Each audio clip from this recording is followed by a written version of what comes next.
Mark Beaumont is cycling high up in the Pyrenees. He's almost at the end of the hardest trip of his life when out of nowhere... I crashed quite hard. On the Spanish side, I dropped the bike late at night after a really tough day riding up from Madrid. And now he's injured. His whole body is hurting. I was struggling. 2 months in, I'm in the darkest place I've ever been as an athlete. And then suddenly, the weather starts to change. Heavy rain, really tough conditions, and anytime the weather or the conditions close in like that, your focus shortens considerably. So you're no longer dreamily thinking about tomorrow or the next day, you're just like, how do I keep going?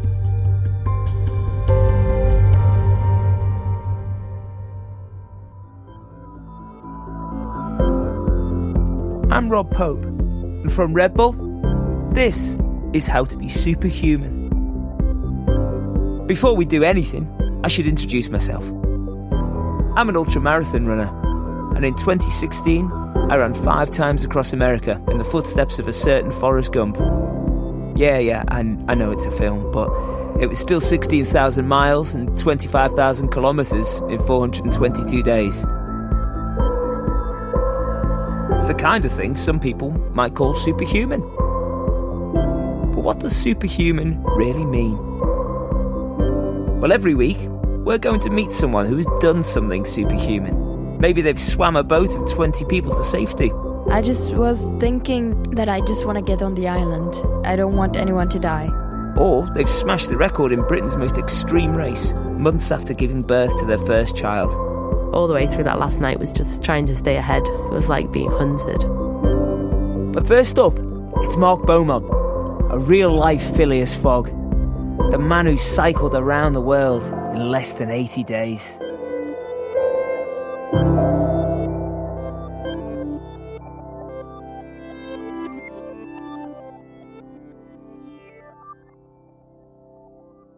But that's not the only reason Mark is superhuman. Before Mark's extraordinary trip on the bike, he attempted to break one of the biggest records in ocean rowing, crossing the Atlantic in under 30 days. What happened out there on the open ocean would shape the rest of his life, forcing himself to ask, was any of it really worth it? His journey from glory to disaster and back again is one for the ages, and shows that being superhuman isn't just about the highs of success, but also what you do when you're down in the gutter. For a man who's travelled to more countries than you can name, it's hard to believe that Mark began his life in the Scottish countryside, homeschooled and somewhat sheltered. I wasn't in a playground, so I wasn't kicking a ball around or playing rugby or doing what normal kids are doing. I was on the farm. In the small holding that I grew up on, it wasn't really the best of businesses, but it was a complete sort of adventure playground. So, I was very close to Glenshea. I was skiing, I was horse riding, I was cycling from the very start. And I first decided to go on a bike ride when I was 11, and I wanted to go from Land's End to John O'Groats, but I had no concept of how far that was or, what it would involve. I've got 2 daughters of my own now, and, when they come up with these crazy ideas, you just don't have a reference point when you're a kid. So my mum quite rightly said, look, try something smaller first because you've not really cycled off the farm before. And so I recruited my neighbour and another homeschooled boy, and we pedalled across Scotland. And I loved every aspect of it. It wasn't just the bike ride and the adventure, but it was the planning of it, the maps and the whole process before I turned a pedal, and then, fundraising for some charities, and then afterwards getting my picture in the paper. The whole cycle from planning it to doing it to sharing the story, I was a real buzz. And then when I got dropped into high school as a 12, 13-year-old, I had a pretty rough ride because I was this sort of socially inept homeschooled kid. And so, and you're plonked into a city with 1,300 kids in a playground. I found that a pretty rough ride. So adventure was kind of my escape. It was the thing I was good at when I was shocking at football and particularly shit at rugby. Despite your height, I was actually it's only until I really did my research that I found out that you're 6'3". It's more of a rugby player's build than a cyclist. Did you have any cycling heroes? Did you ever think you'd go into maybe like pro cycling? No, never. I mean, to your point, I'm 6'3" and 90 kilos. When people meet me It's enough to give you a complex, because when everyone meets you, especially at events, they go, wow, you're bigger than I thought. If I had a pound for every time somebody said that to me. Because your average, pro cyclist is, maybe 5'7", 5'10", 20 kilos lighter than me, skin and bone. Whereas I'm not, I'm not built, but I'm a big guy. And, I've always felt with ultra endurance, that's given me just that capacity to endure, that big battery, it's the psychology and the physiology to keep going. So I don't think being big's ever stood against me with all the sports I've done. You're obviously still able to take on these challenges, but what was it that made you go, I'm going to take on this big expanse between here and the North American continent? I mean, my mission for a whole number of years was ocean rowing. So, I mean, it wasn't that well documented because I never made films about it, but I spent 3.5 years trying to ocean row. And my simple motivation was I had cycled the continents and I wanted to join the dots. I wanted to figure out what it would take to cross the Atlantic, the Indian, the Pacific Oceans as well. And, the big dream back then was to do the first sub 1 month crossing. And it was only done last year for the first time. So that is fast. And we thought we had it. We thought we were on par for another world record until day 28.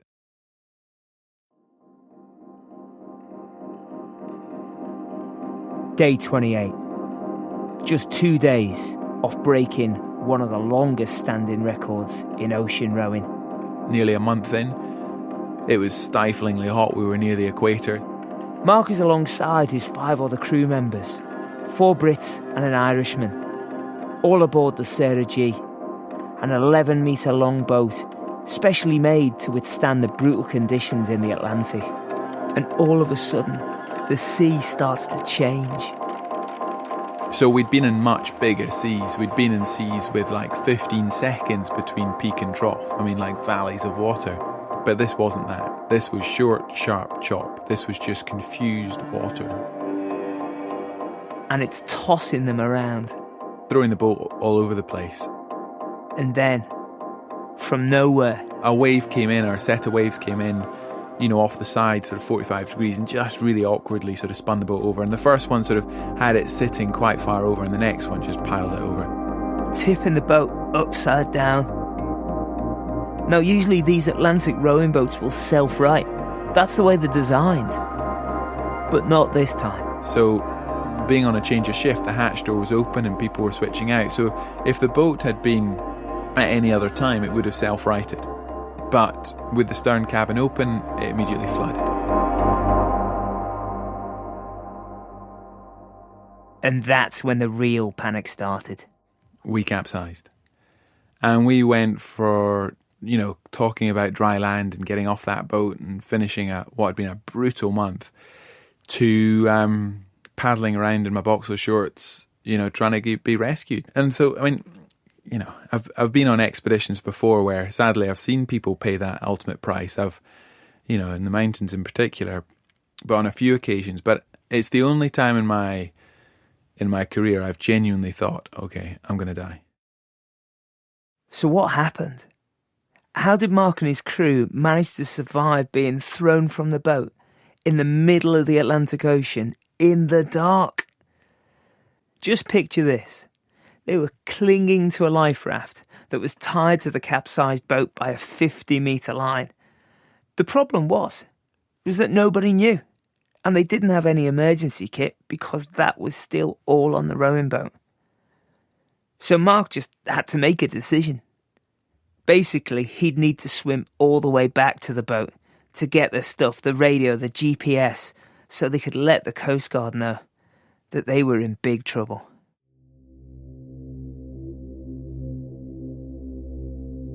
Diving underneath and salvaging the kit that was needed to be found. And that's the impossible bit to describe. You're opening your eyes in salt water, you're diving down, you're trying to navigate that dark. And you're trying to then reopen the hatch doors, swim into that space and trying to find anything that's, it's such a familiar space, having lived in that for a month, and then suddenly, it's flooded upside down and dark. Everything was taking time down there. He couldn't see anything, and he kept making mistakes. The first time I was under there, I grabbed what I thought was the satellite phone in its waterproof housing, and I surfaced, just my lungs were screaming, and I was just sort of, just trying to get back to the surface, and I pulled my hand up and I was holding the fire extinguisher. But eventually, they had the equipment they needed. So that's your satellite phone, your flares, your VHF, your EPIRBs, all the stuff that's going to tell people where you are and to start communicating. That took us 6 hours.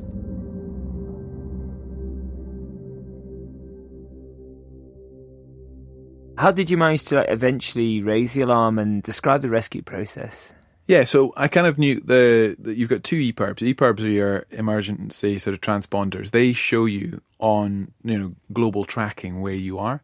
So the first one continues to tell a mayday from the point that you pulled it, which is fine if you're not moving. If you're on a mountain, that's fine.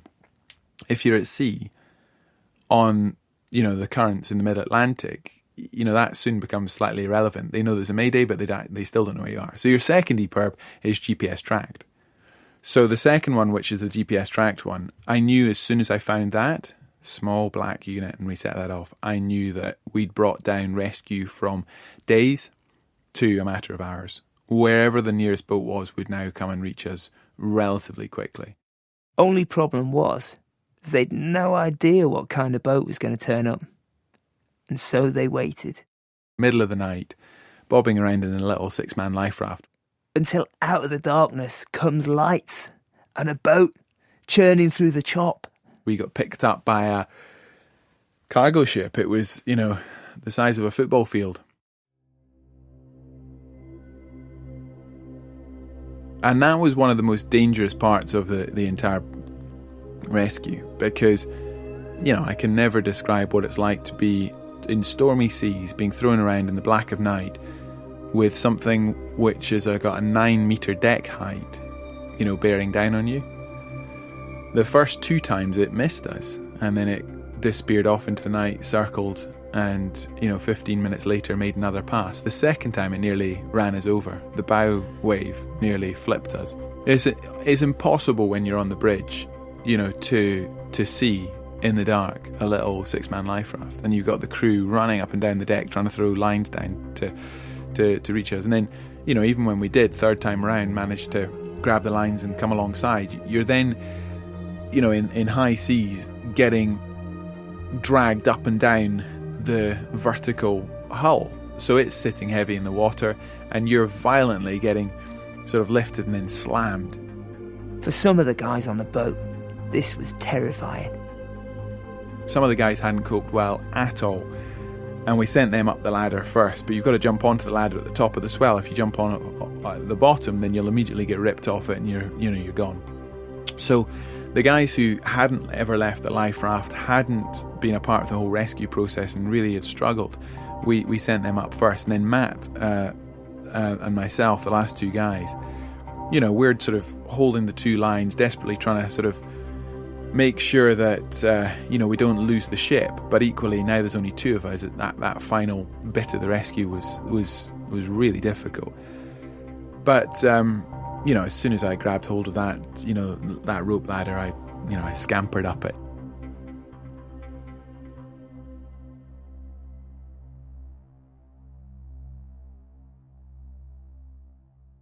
There's an amazing photograph taken by the crew because they were documenting all this for their insurance purposes.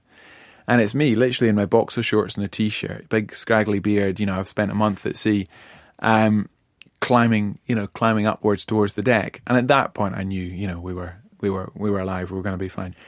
But then we spent 10 days coming slowly across the Atlantic before being dropped off in Gibraltar. So there was plenty of time to sort of decompress and go, what the hell happened out there? Why did that happen and what went wrong? Because it was far from perfect. All the training, it didn't exactly bear out. I mean, we lived, but it was hell, and we so nearly didn't come back.